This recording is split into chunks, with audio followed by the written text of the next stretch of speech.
Listeners, अभी तक मैंने आपको केवल भरत महिमा से एक चौपाई और एक दोहे की व्याख्या समझाई थी। अब दूसरा समझिए। तेहि वासर बसी प्रात ही चले सुमरि रघुनाथ, राम दरस की लालसा भरत सहित सरस सब साथ।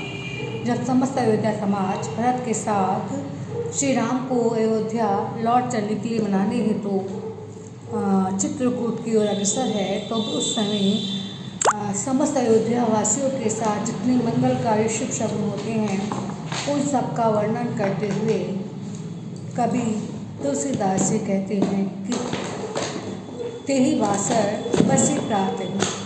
तेहि वासर यानी वो दिन, अर्थात एक दिन वही रुक कर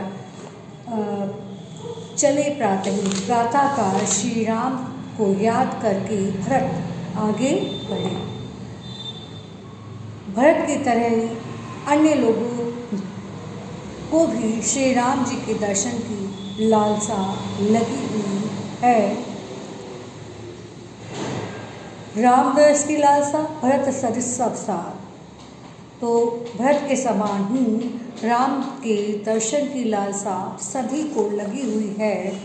इसीलिए राम से मिलने के लिए सभी आगे की ओर भरत के साथ बढ़ जाते हैं। मंगल सगुन होई सब काहू, फरकहि सुखद विलोचन वाहू। जैसे जैसे भरत, शत्रुघ्न और समस्त अयोध्यावासी वन पथ पर अग्रसर होती हैं, वैसे वैसे उन सभी के लिए जितनी भी शगुन होते हैं वो सारे शुभ होते हैं, मंगलकारी होने लगते हैं। फर्क है सुखद विलोचन वाहू। सबकी आँखें और भुजाएं जो कि सुख की सूचक हैं वो फड़कने लगती हैं। भरत ही सहित समाज उछाओ। भरत के साथ समस्त अयोध्या समाज अत्यंत उत्साहित होकर अत्यंत उत्साह के साथ मिलहि राम मिटहि दुख दाऊ, श्री राम से मिलने के लिए तत्पर है। सभी के हृदय में बस एक ही भाव था कि अब हमारी भी प्रभु श्री राम से होगी और उनसे मिलते ही हमारे समस्त दुख और दर्द का अंत हो जाएगा। करत मनोरथ जस दिए जाके जाहे सनेह सुरा सब छाके। जिसके मन में राम को लेकर जैसी भावना उत्पन्न हो रही थी वो वैसे ही इच्छा कर रहा है। सब लोग प्रेम में मत वाले हुए चले जा रहे हैं। ऐसा लग रहा है कि उन सभी ने प्रभु श्री राम की प्रेम रूपी मदिरा का छक्कर पान कर लिया है। शिथिल अंग पग मग डग डोले। जैसे मदिरा पान किए हुए व्यक्ति के अंग शिथिल होने लगते हैं और कांपने लगते हैं उसके पैर, रास्ता उसे डोलता हुआ सा प्रतीत होता है। बिल्कुल ऐसा ही अयोध्या वासियों के साथ होता है। प्रभु श्री राम की प्रेम रूपी मदिरा का चक्कर पान करने के कारण उनके कदम डगमगा रहे हैं और डगमगाते हुए कदमों के साथ सब प्रभु श्री राम के प्रेम में विभोर होकर बस यही वचन बोल रही हैं कि कब हमारी भेंट प्रभु श्री राम से होगी। क्योंकि प्रेम में डूबे होने के कारण उनके सभी अंग शिथिल हो गए हैं और उनके पैर जो हैं वो डगमगा रहे हैं। राम सखत ही समय दिखावा, सह सुरोमणि सहज सुहावा। उसी समय प्रभु श्री राम के परम मित्र निषाद राज जो हैं वो पर्वतों में श्रेष्ठ पर्वत कामदगिरि अर्थात चित्रकूट को दिखलाते हैं। जासु समीप सहित सरित पैतीरा, से समेत बसहि दो वीरा। जिसके समीप, जिसके निकट अर्थात मंदाकिनी नदी के किनारे राम, लक्ष्मण और सीता जी निवास कर रही हैं। से समेत बसहि दो वीरा, जिसके किनारे मंदाकिनी नदी के किनारे सीता सहित वो दोनों भाई अर्थात राम और लक्ष्मण निवास कर रही हैं। देखी करही सब दंड प्रणामा, कही जय जानकी जीवन दामा। अयोध्यावासी उस चित्रकूट पर्वत को देखकर उसको दंडवत प्रणाम करने लगते हैं और सभी राम को अपने समीप जानकर प्रेम में ऐसे मगन हो गए जैसे श्री राम जी लौट कर अयोध्या जाने वाले हों। प्रेम मगन असरार समासु जन फिर अवध चले रघुराजू।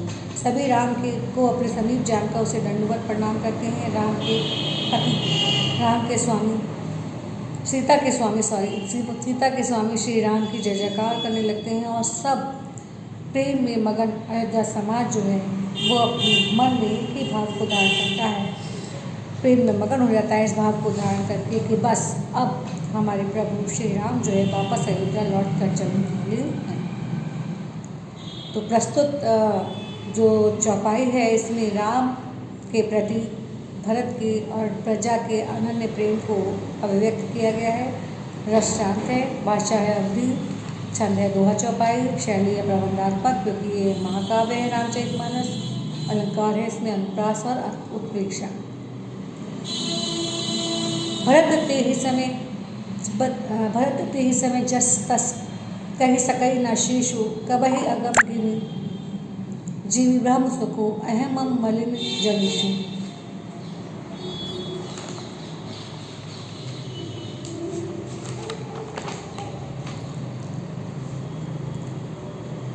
प्रस्तुत दोहे में तुलसीदास जी कहते हैं कि उस समय भरत के मन में राम के प्रति जैसा विशिष्ट प्रेम और स्नेह था उसका वर्णन हजार मुख वाले शीशनाग भी नहीं कर सकते हैं। उन जैसे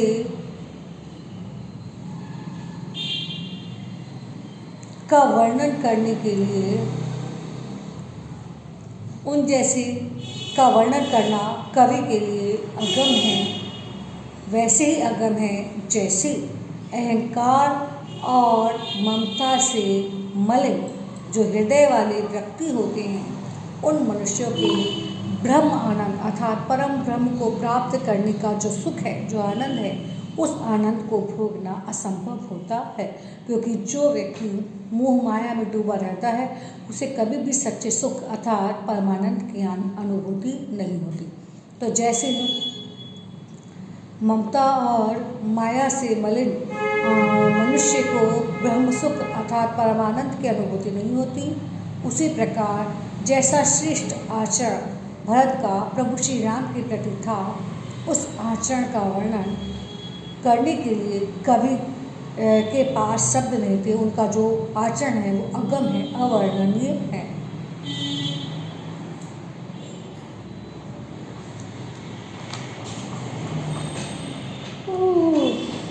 सकल स्नेह से तिल रघुवर के गए कोस दुई दिन कर ढल। सब राम के प्रेम में विभल होकर स्नेह के कारण, प्रेम के कारण थके जा रहे थे। अभी वो 2 कोस ही चलते हैं कि सूर्य जो है वो ढल जाता है। जल थलु देखी बसे निसीते कीर्ण गवन रघुनीत परिते। तो उचित स्थल और जल देखकर रात्रि वहीं व्यतीत करने का निर्णय भरत द्वारा लिया जाता है और जैसे ही रात्रि व्यतीत होगी पुनः राम के पास जाएंगे ऐसा निर्णय लिया जाता है। वहाँ राम रजनी अविशेषाय जागे सिंह सपन अस देखा। उधर जहाँ राम लक्ष्मण और सीता हैं वहाँ पर रात्रि अभी पूरी तरीके से व्यतीत नहीं हुई है, थोड़ी सी रात्रि शेष रह गई है कि प्रातःकालीन संध्या में सीता एक स्वप्न देखती हैं और स्वप्न देखकर भयभीत होकर उठ जाती हैं। जागकर वे राम को स्वप्न बताती हैं कि सहित समाज भरत जनु आए कि हे राम, भरत जो है समस्त अयोध्या समाज के साथ यहाँ आए हैं। नाथ वियोग ताप तन लाई ताई और अपने स्वामी अर्थात आपके वियोग के कारण उनके तथा समस्त अयोध्या वासियों के जो शरीर हैं वो तप्त हैं, दग्ध हैं। सकल मलिन मन दीन दुखारी, सभी अत्यंत मलिन, तुच्छ और दीन दिखाई दे रही हैं, दुखी दिखाई दे रही हैं। देखी सासी आनु अनुहारी, और मैंने अपने तीनों सासों को एक अलग ही वेशभूषा में देखा है जो कि उनके लिए उचित नहीं। सुनि से सपन भरे जल लोचन। जब राम सीता के स्वप्न को सुनते हैं तो उनके नेत्र अश्रु जल से पूरित होते हैं। भय सोच वश सोच विमोचन, जो संकट का नाश करने वाली है, जो संकट मोचन है, वो स्वयं सीता के स्वप्न को सुनकर संकट में पड़ जाते हैं, सोच में मग्न हो जाते हैं। लखन सपन यह नीक न हो। वे लघु भ्राता भरत लक्ष्मण को संबोधित होकर कहते हैं कि ये लक्ष्मण, सीता द्वारा देखा गया ये जो स्वप्न है वो अच्छा नहीं है। कठिन को चाह सुना है कोई, अवश्य ही कहीं से कोई बुरी सुनवाई या बुरी सूचना आ सकती है। अस कही बंधु सवेत नहाने, ऐसा कहकर वे अपने भ्राता लक्ष्मण के साथ स्नान करने के लिए उठ जाते हैं। पूज्य पुरारी साधु सम्मान, स्नान करने के बाद वो शंकर भगवान की पूजा करते हैं और संत जनों का सम्मान करते हैं।